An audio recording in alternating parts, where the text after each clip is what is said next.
செய்தியை பார்க்கிறோம். மாநிலங்களவை உறுப்பினர் கமல்ஹாசனுக்கு கொலை மிரட்டல் விடுத்த நடிகர் ரவிச்சந்திரன் முன்ஜாமீன் கோரி தற்போது மனு தாக்கல் செய்திருக்கிறார். காவல்துறை இதுகுறித்து பதிலளிப்பதற்காக சென்னை உயர்நீதிமன்றம் உத்தரவு பிறப்பித்திருக்கிறது. கூடுதல் விவரங்களோடு செய்தியாளர் மதன் இணைந்திருக்கிறார். அவரிடம் பேசலாம். மதன், சனாதானம் குறித்து பேசியது தொடர்பாக மாநிலங்களவை உறுப்பினரை கடுமையாக விமர்சித்த ரவிச்சந்திரன் தற்போது முன்ஜாமீன் கோரியிருக்கிறார். விவரம் என்ன?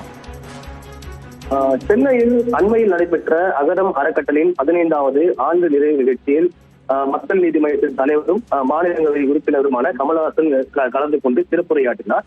அப்போது சனாதனம் குறித்தும் பல்வேறு கருத்துக்களை தெரிவித்திருந்தார்.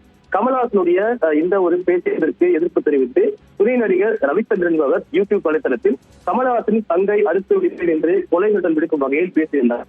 இது தொடர்பாக ரவிச்சந்திரன் மீது வழக்கு பதிவு செய்யக்கோரி மக்கள் நீதி மைய நிர்வாகிகள் பலர் சென்னை மாநகர காவல் ஆணையத்தில் புகார் அளித்தார்கள். இதைத் தொடர்ந்து தனக்கு முன்ஜாமீன் வழங்க வேண்டும் என்று ரவிச்சந்திரன் சென்னை உயர்நீதிமன்றத்தில் இந்த ஒரு மனுவை தாக்கல். அதில் தான் எந்த ஒரு உள்நோக்கத்துடன் அவ்வாறு பேசவில்லை என்பதால் தனக்கு முன்ஜாமீன் வழங்க வேண்டும் என்றும் கோரிக்கை வைத்திருந்தார். இந்த மனுவை விசாரித்த நீதிபதி ஜெயச்சந்திரன் இது தொடர்பாக காவல்துறை பதிலளிக்க வேண்டும் என்று தற்போது உத்தரவு பிறப்பிக்கப்பட்டு வழக்கு விசாரணை மீண்டும் ஆகஸ்ட் 26 தள்ளி வைக்கப்பட்டது. நன்றி மதன், இது குறித்த விவரங்களுக்காக.